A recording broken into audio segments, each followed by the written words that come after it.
We're back in the Audi with the mini mic, and you know what that means. It's training camp thoughts time, where I recap the Giants-Jets joint practice, tell you everything that you need to know from Quest Diagnostics in my beloved car. And don't worry, the car chronicles in the Audi are going to continue since I know you love it so much. Audi, I love you so much. Please sponsor me. Let's start with injury updates. So out of all the players that didn't play yesterday, today we had Neal, Drew Phillips, and Jalen Hyatt. Still no Neighbors, but he was in pads on the side. The last three players that we didn't see that were new to the injury list were Tay Banks, Chris Manhertz, and Jermaine Illuminor, who was not injured. His wife had a baby overnight. It was really nice to see Dexter Lawrence back on the field, and I'm telling you, no one is stopping that defensive line. In the one-on-one battles between the front four, literally no one stopped them. Like, I think Abdul Carter lost one rep, maybe, and outside of that, they were unbelievable. With that being said, Brian Burns deserves more respect because he's been unbelievable, especially during these practices. Today, he would have had multiple sacks. He won a lot of the one-on-one battles, and his speed and explosiveness are very apparent. And I know we all love Abdul Carter, but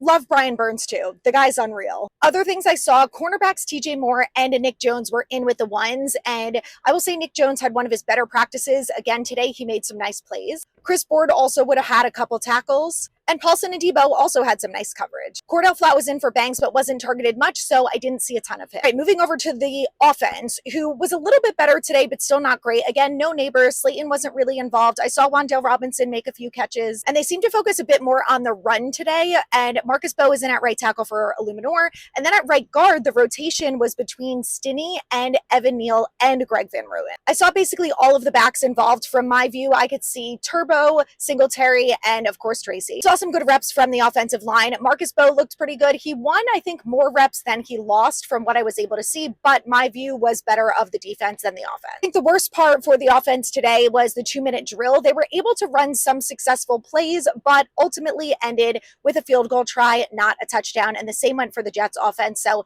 not a great showing for either one of them. The Giants take on the Jets on Saturday for their second preseason game, and I expect to see some starters, so follow along for more.